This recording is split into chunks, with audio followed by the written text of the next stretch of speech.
ہوتا ہے، لاک لگا ہوتا ہے.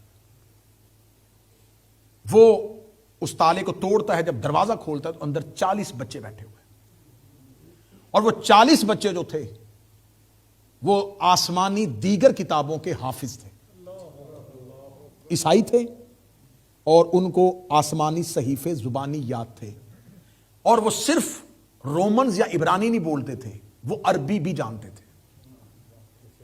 یہ ان 40 بچوں کو گرفتار کرتا ہے، اور 40 بچوں کو گرفتار کر کے، آپ اس کو بھی گوگل پہ جا کے انٹرنیٹ پہ لکھے گا عین التمر کا واقعہ، تو آپ کو پوری ڈیٹیل نیچے آ جائے گی. یہ ان 40 بچوں کو لے کے مدینے آتا ہے، اور مدینے آ کر یہ 40 بچے مدینہ کے بڑے گھروں میں غلام بنا کے دے دیے جاتے ہیں. اب یہ 40 بچے جو عیسائی تھے، جنہیں آسمانی یعنی کہ کسی عیسائی مدرسے سے لے کے آیا تھا، اور ایجوکیٹڈ تھے، پڑھے لکھے تھے، عیسائی تعلیمات کو جانتے تھے، اور اس معاشرے میں آ گئے، ایسے ماحول میں آ گئے جن کو کچھ بھی نہیں پتا. ان بچوں کو مسلمان کیا گیا، ظاہری طور پر ان کو بتا دیا گیا اب یہ مسلمان ہو گئے، لیکن ان کے اندر آسمانی کتابوں کا علم تھا. انہی 40 نے بڑے ہو کے اسلام پہ فتوے دیے. یہ 40 کے 40 اسلام کے سکولر بنے ہیں. اب اگلا سچائی سنیے گا. رسول کے بعد جو سب سے پہلی کتاب سیرت کی لکھی گئی ابن اسحاق. ابن اسحاق کا جو دادا تھا یسار، وہ انہی 40 بچوں میں سے تھا. جو سب سے پہلی کتاب لکھی گئی ابن اسحاق والی کتاب، وہ اس کا دادا یسار جو تھا، اسحاق کا جو باپ تھا یسار، وہ انہی 40 بچوں میں سے تھا جو عیسائی تھے، اور انہیں مسلمان بنا کے مدینے میں لایا گیا تھا، اور انہیں مدینے میں مسند علم میں بٹھا دیا گیا کہ تم عربی بھی اچھی بول لیتے ہو اور کتابوں کا علم بھی تمہارے پاس ہے، تو تم تفسیر بیان کر دیا کرو. ان سے جو تفسیریں لیں، انہی کی نسل میں آنے والے نے مسلمانوں کی سب سے پہلی سیرت کی کتاب لکھی. ابن حزام سے عمر بن عبدالعزیز نے جب اسلامی سیرت کی کتاب لکھوائی، تو یہ حقائق ہیں کہ اس کو اتنا نوازا گیا کہ اس کی جو منتھلی سیلری اور تنخواہ تھی وہ 3000 دینار تھی، جو آج کے مطابق $50,000 بنتی. اس کو مہینے کا $50,000 دیا جاتا تھا، اور اسے کہا جاتا کہ تم نے وہ سیرت لکھنی ہے جس میں اہل بیت کا لفظ بھی نہ ہے. یہ ابن حزام کی سیرت ہے جو اس نے لکھی. جو زہری سے بٹھا کے لکھوائی گئی، یہ وہ سیرت ہے جس میں اسے کہا گیا کہ یاد رکھنا اس میں کہیں کسی بھی جگہ پر صرف علی نہیں، عبداللہ ابن عباس کا تذکرہ بھی نہ ہے. یعنی کہ ان کو صرف اہل قصہ نہیں، خاندان اہل بیت میں عبداللہ ابن عباس بھی بارے میں نہیں تھا، کیونکہ اموی تھے نا، اور عباسیوں کے ساتھ دشمنی بھی تھی. حضرت عباس کی جو عباس ابن عبداللہ کی نسل جو عباسی بننے تھے، ان کے ساتھ دشمنی بھی تھی. انہوں نے کہا ہمیں عبداللہ ابن عباس بھی نہیں چاہیے. معاویہ بن ابو سفیان نے مدینہ میں آیا تھا، اور اس نے کہا کہ عبداللہ ابن عباس کو بلاؤ. عبداللہ ابن عباس اتنا بڑا جید تھا، اتنا بڑا مفسر تھا، اسے بلایا، اور معاویہ بن ابو سفیان نے کہا مجھے پتا چلا ہے کہ تو ابھی تک علی کے فضائل پڑھتا ہے، خبردار آج کے بعد میں تم سے علی کے فضائل نہ سنوں. ابن عباس کا جملہ اہل سنت تاریخوں میں ہے. جب معاویہ نے کہا کہ میں آج کے بعد تجھے زبان سے علی کے فضائل نہ سنوں، ابن عباس نے کہا کیا میں قرآن پڑھنا چھوڑ دوں؟ تو کیا سمجھتا ہے کہ میں قرآن نہ پڑھوں؟ اور اب عبداللہ ابن عباس کہتے ہیں کہ میرے پاس 23,000 حدیثیں وہ تھیں جو میں نے کانوں سے علی کی شان میں زبی سے سنی تھی. اتنی حدیثیں نبی نے علی کے لیے پڑھی، اتنی حدیثیں نبی نے علی کے لیے پڑھی ہیں. یعنی کہ وہ 100 سال حدیث کے پابندی، بس آپ میں آخری جملہ کہنے لگا، 100 سال حدیث بیان کرنے پر پابندی، 100 سال کے بعد یہودیوں اور عیسائیوں سے لکھوائی سیرت، اتنا سب کچھ ہونے کے باوجود ہمارے پاس اتنے فضائل پہنچ گئے ہیں.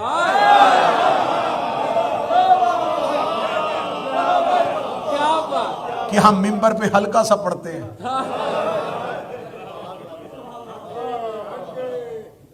یہ جو ہم منبر سے پڑھ رہے ہیں یہ پابندیوں کے بعد آنے والے فضائل، یہ پابندیوں سے نکلے ہوئے فضائل. اور نبی کو پتا تھا یہ علی سے بغض رکھتے، اور نبی ان تک علی کے فضائل پہنچاتے کیسے تھے؟ نبی نے ایک دن مولا امیر المومنین سے کہا، یہ اہل سنت کتابوں میں واقعہ آیا ہوا ہے، نبی نے مولا علی سے فرمایا کہ علی تم صبح جانا اور آبادی سے باہر جا کے سورج تم سے کوئی بات کرے گا. نبی نے نا مسجد میں اونچی آواز میں علی سے یہ بات کہی. جو نماز پڑھ رہے تھے انہوں نے سنا. اب وہاں سے نماز تمام ہوئی، انہوں نے ایک دوسرے سے کہا کہ ہم نماز پڑھ رہے تو سن بھی رہے تھے. اس نے کہا کہ سورج تم سے بات کرے گا. یہ کیا ہو گیا؟ سورج علی سے بات کرے گا. صبح چلتے ہیں. اب اگر کسی کو پتا چلے کہ صبح سورج نے بولنا ہے تو کتنی دنیا دیکھنے کے لیے جائے گا؟ ڈھیر لگ گیا لوگوں کا. گئے اور جا کے کہا کہ دیکھیں سورج علی سے کیا بات کرتا ہے. سورج طلوع ہوا. علی نے فرمایا السلام علیکہ، تم پر سلام ہو. سورج کی آواز ہے علیکہ السلام یا امیر المومنین، یا اول ہو یا آخر ہو یا ظاہر ہو یا باطن ہو.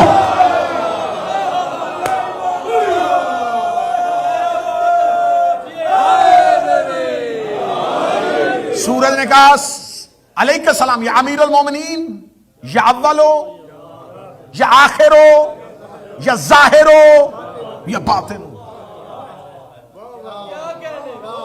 سورج غالی ہو گیا. بندے دوڑے رسول کی طرف. انہوں نے کہا آپ نے سورج کو آپ نے کہا تھا علی سے بات کر. یہ کیا؟ ہم نے اپنے کانوں سے سنا ہے کہ سورج نے علی کو اول کہا ہے، آخر کہا ہے، ظاہر کہا ہے، باطن کہا ہے. اول تو اللہ، آخر بھی اللہ، ظاہر بھی اللہ، باطن بھی اللہ. یہ سورج نے علی کو وہ کیوں کہا جو ہم اللہ کے بارے میں کہتے ہیں؟ سورج علی کو وہ کہہ رہا ہے جب اللہ کو کہتے ہیں. رسول میں سنو سنو سنو سنو سنو میں بتاتا ہوں سورج نے کیا کہا ہے. سورج نے علی کو اول اس لیے کہا ہے کہ علی وہ اول ہے جس نے میری تصدیق کی ہے، اور سورج نے علی کو آخر اس لیے کہا ہے کہ علی ہی وہ آخر ہے جس کے زانوں پہ میرا سر ہوگا. اسے ظاہر اس لیے کیا ہے کہ اس نے ظاہر ہو کے میری مدد کی ہے. اسے باطن اس لیے کہا ہے اس نے خاموشی سے بھی میری نصرت کی ہے. انہوں نے کہا اچھا اچھا اچھا اول آخر ظاہر باطن کا ترجمہ یہ تھا. ان کے سانس مناسب ہوئے، اٹھ کے جانے لگے اور سلمان و ابو ذر رسول کے پاس آ گئے. انہوں نے فرمایا یا رسول اللہ بتائیں سورج نے یہی کہا تھا؟ فرمایا انہیں یہ بتایا ہے، اس نے وہی کہا تھا جو تم نے سمجھا. اللہ لوگوں کی عقلوں کے مطابق گفتگو.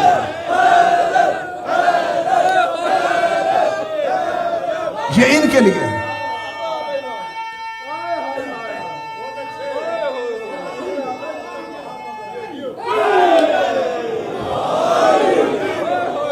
خود فرمان ہے نا، معصوم کا فرمان ہے لوگوں سے گفتگو کرو ان کی عقلوں کے مطابق.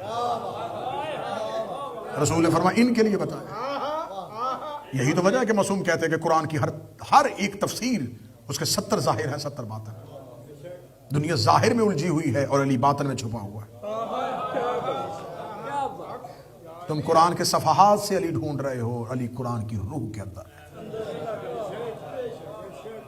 اتنی پابندیوں کے باوجود یہ دین ہم تک پہنچ گیا، علی کے فضائل ہم تک پہنچ گئے، کیونکہ رسول بہانے ڈھونڈتے تھے علی پڑھنے کے لیے. رسول کو پتا ہوتا ہے جیسے میں نے ممبر پہ علی پڑھنا اور سامنے چہرے بگڑ جانے، کل کو مسجد میں رش کم ہو جائے گا، لوگ نہیں آئیں گے کیونکہ یہ علی برداشت نہیں کرتے. اب رسول بہانے، میرے پاس ایک لمبی فہرست ہے، ایک ایسے میں نے حدیث کو اکٹھا کیا ہے جس میں رسول اللہ نے بہانوں سے علی پڑھا ہے. جیسا کہ میں نے ابھی یہ کہا کہ سورج کو سلام کر دینا. رسالت میں آپ ایک دن بیٹھے ہوئے تھے، کچھ صحابہ کرام بیٹھے ہوئے، انہوں نے کہا یا رسول اللہ کاروبار کر رہے ہیں منافع نہیں ہو رہا، ہمارے لیے کوئی دعا فرمائے. رسول نے فرمایا میں تمہیں ایک ایسے شخص کے بارے میں بتاؤں کہ جس کا آج صبح اس نے بیچا بھی کچھ نہیں، خریدا بھی کچھ نہیں، اور کمایا بھی اتنا ہے کہ اللہ نے اس کا سرمایہ اپنے عرش پہ محفوظ کر لیا. یا رسول اللہ وہ کون ہے؟ فرمایا وہ ابھی جو مسجد کے دروازے کے آگے سے گزرے گا. ان کی نظریں چلی گئی. کون ہو سکتا ہے وہ؟ نہیں یہ دیکھیں نا، جلدی نہیں کرنی. نظریں ان کی دروازے پہ تھی، کون ہوگا؟ جب انہوں نے دروازے کی طرف دیکھا تو ایک غریب صحابی انصاری پھٹے ہوئے کپڑے، وہ مسجد کے آگے سے گزر گیا. اس کو گزرتے ہوئے دیکھا، انہوں نے رسول کی طرف دیکھا، رسول نے کہا یہی ہے. نشانی کیا بتائی تھی؟ اس نے بیچا بھی کچھ نہیں، خریدا بھی کچھ نہیں. تجارت اتنی اچھی کی ہے, اتنا نفع ہوا ہے اس کو کہ اللہ نے اس کے نفع کو اپنے عرش پہ بھی محفوظ کر لیا. ان کا اس کے حالت تو نہیں بتا رہی, یہ کوئی منافع کما کیا ہے, دوڑے اس کی طرف. اب یہ بہانہ ہے علی پڑھنے کا, دوڑے اس کے پیچھے, اس کو جا کے کہنے گیا رک رک رک رک رک, صبح کچھ بیچا ہے؟ کچھ نہیں. خریدا ہے؟ نہیں. آج تو نے کیا ایسا کیا ہے جو نبی کہہ رہے تو نے بہت کچھ کمایا ہے. اس کا بازار کی طرف جا رہا تھا, سوچ رہا تھا وہیں سے کچھ خریدوں گا, وہیں پہ کچھ بیچ دوں گا.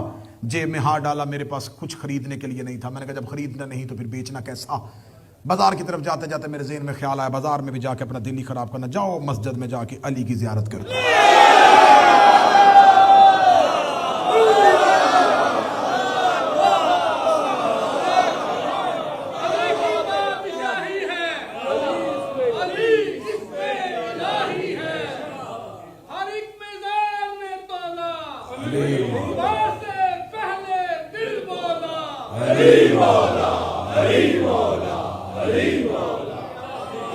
جاتا ہوں, جا کے علی کی زیارت کرتا ہوں. مسجد میں گیا, علی بیٹھے ہوئے تھے. بس ایک لمحے کے لیے علی کو دیکھا ہے, آنکھوں نے زیارت کی. وہیں سے واپس پلٹے, یا رسول اللہ یہ تو علی دیکھ کے آیا ہے. فرمایا علی کو ایک دفعہ دیکھنا ایسا بہترین تجارت ہے جس کا نفع اللہ عرش میں محفوظ رکھتا ہے. ان کا صرف علی کو دیکھنا اتنی بڑی ثواب ہے. رسول اللہ سنو, علی کو صرف دیکھنا 1000 نبیوں کی زیارت سے زیادہ افضل ہے. ان کا علی کو صرف دیکھنا, فرمایا ایک مرتبہ زبان سے علی کہنا 6 مہینے کی اعتکاف سے زیادہ افضل ہے. ان کا یا رسول اللہ صرف علی کہنا, فرمایا ایک بار زبان سے علی کا نام نکالنا 700 قرآن جو میں محمد نے پڑھا ہو.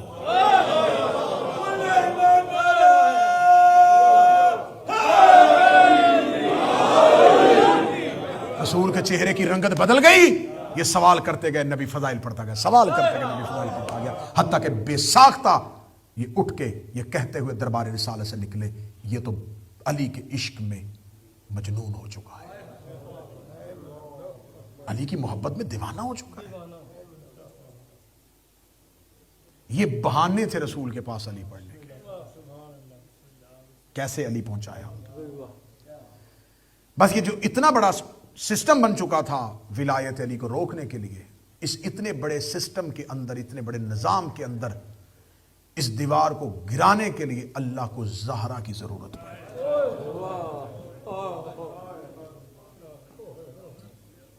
فاطمہ میں تمہیں کبھی گھر سے باہر جانے کو نہ کہتا, اب تو جا تاکہ علی کی ولایت محفوظ ہو سکے. پہلی بار گھر سے آئی ہے, اس شان سے آئی ہے. 2 مجلسیں رہ گئیں اور میں روزانہ جناب سیدہ پڑھ رہا ہوں, کیونکہ ایک دن نہیں روئی جو میں ایک ہی دن شہادت کے اندر سارے مصائب پڑھ دوں. نبی کے بعد جتنے دن زندہ رہی ہے صرف روتی رہی.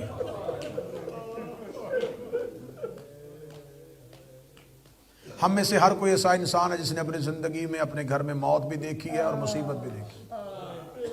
میری بول کے گواہی دینا, سگی ماں, سگا باپ, بیٹا, بہن, بھائی, کوئی رشتہ دار مر جائے ایک رات رو لیتا